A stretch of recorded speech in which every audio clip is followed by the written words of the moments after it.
All right, our next topic is a film that I personally have not seen, but I know Bill has, and I know some people watching this either live or listening to us as well, um, may have seen this, and it's Joker from 2019. Bill, do you remember this? I didn't. I did not see it. You have the floor, so go ahead. Okay. So Joker 2019, it's based off the Batman comic, but Yes. it's not a Batman movie, by the way. No, I didn't think it would be based on anything I saw. But Arthur Fleck is basically a party clown, and he's just basically beaten down by the world. And then he has this condition where he just randomly just laughs out of nowhere.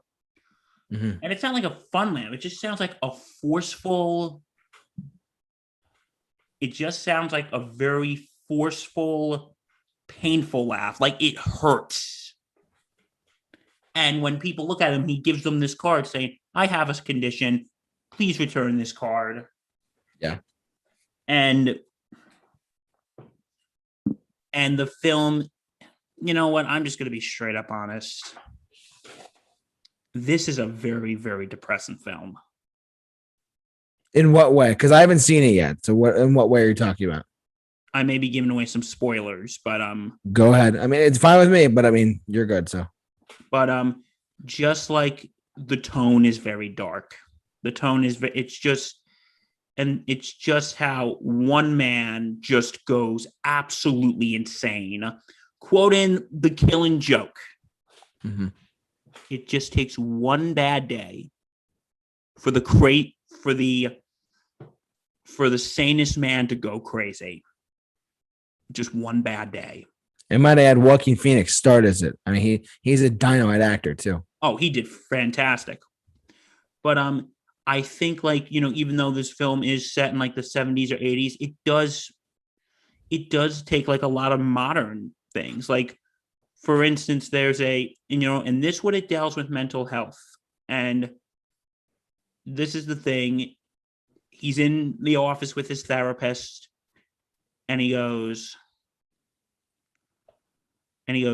Arthur. She goes, Arthur, this is going to be our last session. And he goes, why? They cut our funding. The city cut our funding. Mm. Well, how am I going to get my meds? Going, I don't know. Oh boy. And they don't say what the exact condition is, but he just goes absolutely crazy. And there's a scene when he's on the subway and he's laughing, and these Wall Street guys are about to kick his you-know-what, and then he ends up freaking killing them. Jeez. And then there's also themes of class warfare and all that, but we won't get into that. Because someone's running for mayor, and you know who it is? Thomas Wayne. And there's, asked, what do you think about those Wall Street guys? Go, that guy killed 3 good, hardworking men. And it's like, I'm their only hope, blah, blah, blah. He's an asshole. And there's also this small subplot that Arthur may be Thomas Wayne's son. Yeah, it's a little confusing. A little bit, yeah. It's never officially confirmed, but saying that means, folks, by that logic, the Batman and Joker are half brothers. Oh boy. But again, I think Thomas Wayne just says, I've only watched it once because, to be honest, that's all I could sit through. Is it really? I mean, I'm asking you now because you saw it. Is it that disturbing? Well, I wouldn't say disturbing. It's not a feel-good story. Let's just say that. No, I would not think so if it's the Joker. Because you know what? Because there are scenes when, again, I'm giving out a spoiler. I'm sorry.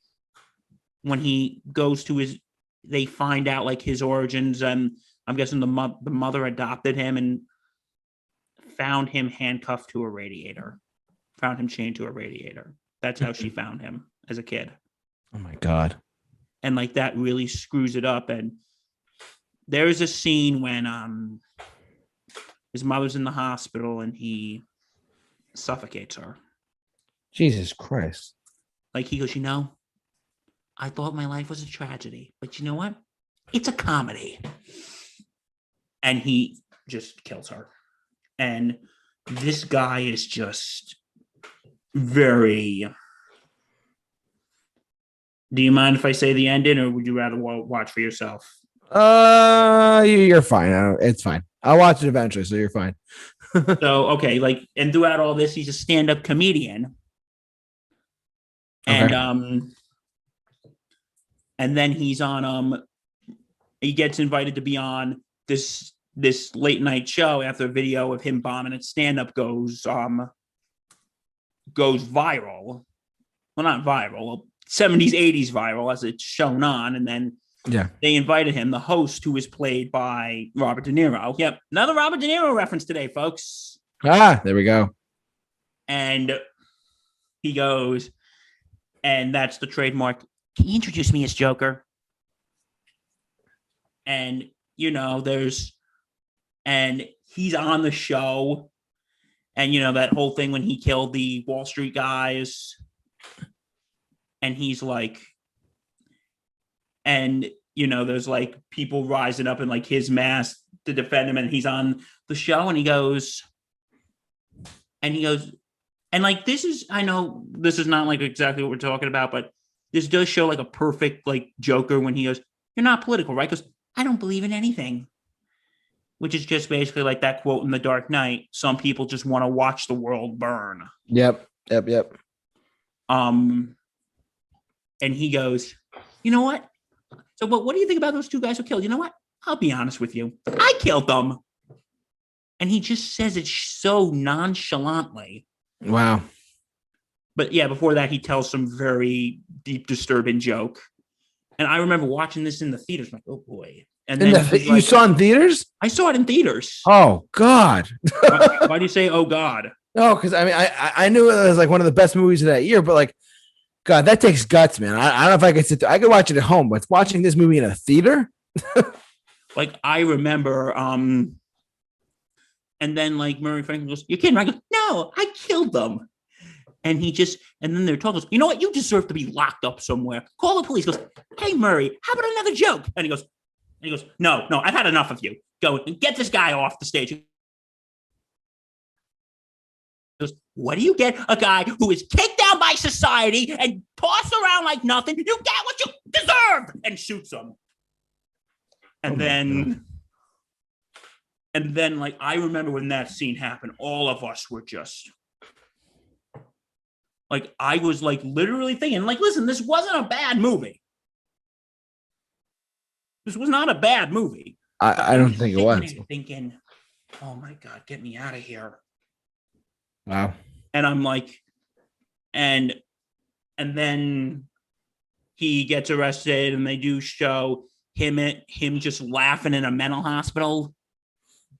Oh God. And then the doctor goes, "What's so funny?" I said, "Just a joke." And he goes, "What is it?" And he goes, you want to tell me? He goes, "You wouldn't get it." And then he starts singing the song "That's Life" by Frank Sinatra. That's life. Yep. And he goes, "That's what people say." And he's walking back and there's blood on his footprints.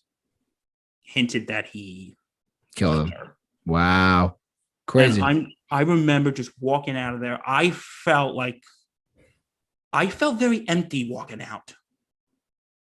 I mean, you must have been drained. I'm like, oh my God. Yeah, like, not gonna be able to you know sleep. what? It's like this scene, it's like, and you know what I found very, very disturbing? What? Just like surrounding it, people brought their kids to see this.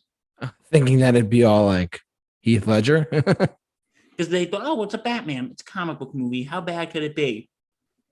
And then they saw it for what it was. Because there was actually some movie theater, I want to say it was in Virginia. It said no kids? It said, "Please don't take your kids to see Joker. This is about a man who descends into madness and depression and anxiety. Don't take the kids. Batman's not in it. We do see a young Bruce Wayne, but right, but it's a Joker film for a reason. And people just and you know what? Because I think the message of that film is basically how we as a society treat mental health. That's a very good point. Because here's the thing: when that scene I told you, when they're saying, Arthur, they cut our funding. And like that's what causes some of these incidents to happen, unfortunately, because these people can't get the care they need. Wow. They can't get the care they need. And, you know, when this movie was coming out, I don't know if you remember this, there was a lot of concern. Not just how they portrayed mental health, but they thought there was going to be they thought that, like, there was, I want to say it was in LA. I could be wrong, but they actually canceled screenings of it because they got like a credible threat of something that was going to happen. Oh God. Okay. And there was also shootings this one I believe is justified. There was the movie theater in Aurora where the shooting in 2012 of The Dark Knight Rises happened. Oh God, yeah.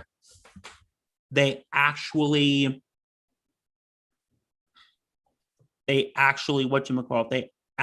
pulled showings of that movie. They said, we're not going to show it because we think it's disrespectful to those who, because don't forget, the guy who did that shooting, James Holmes, dyed his hair and said he was the Joker. Oh, yeah. That's not to laugh, but that's pretty bad. Because don't forget, like, I think that, like, listen, I'm a big fan of whole, like, canceling movies, but I think that was kind of justified because in that area, because I get it, it's a very sensitive area. People are probably still scarred from it. Yeah, I agree. But yeah, this movie, like I said, I could only really, like, I remember I tried watching it again when it was on like HBO or something. Yeah, I couldn't. I had to change the channel. Mm-hmm. Mm-hmm. I feel like it is a disturbing film, but sometimes I think we need to feel uncomfortable to address problems. Okay. We do need to feel uncomfortable, and we do need to have conversations. And listen, they're not going to be pleasant conversations. They're not going to be all hunky-dory. But I think when we do discuss mental health in general, we need to have that conversation. And listen, and the good thing about this movie was it was starting up conversations about mental health. Yeah, that's good. And, you know, when these incidents happen, because I remember back when we were talking about Aurora, I was in this pre-college program when I was going to community college, and it was a summer program. And I remember the Monday after that incident happened in Aurora, I remember a teacher that I had came in and he said, listen, if you're having any issues, any mental health issues at all, please come talk to me or find someone to talk to, because I don't want you to be that guy.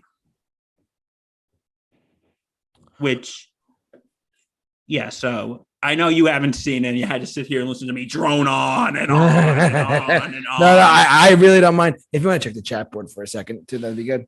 Okay, let me check the chat board for we've had a lot of Joker conversation going on here. Okay, Asim, the media was doing some fear mongering for this movie. Yes, Asim, I kind of agree with you. There was absolutely no threat seeing this movie in theaters. They kept saying, Asim, I did hear, listen, do not hold me to this, Asim, but I did hear that there was some threat in Los Angeles and they had to cancel showings back then. Again, Asim, do not hold me to this, but I can look it up and get back to you. I will, like I said, I'm not exactly, but I do remember hearing something along those lines. And I think Aurora did cancel a showing. But again, I don't exactly remember. Let me look this up. But yeah, I agree but disagree. I can about that it was a sting, that it was causing some backlash, because on one hand, I get it that people are concerned about how mental health is portrayed in films, and that's to get to another pick in a bit when we get to it. But I think in another way, it and yeah, like the only thing that was justified again, I think, was Aurora. I think that was the only thing that was justified, and that was Aurora. I'm not trying to start a fight with you, Asm, but I'm just going off what I heard. I'm just going off what I heard. Any other comments, concerns, questions for Joker? Joker. Nah, I think I'm good. I think I just gave my 20-minute TED talk. I might just watch it tonight. I'm kidding. I'll watch it at some point. But that's, I mean, I'm glad we brought it up there for this topic.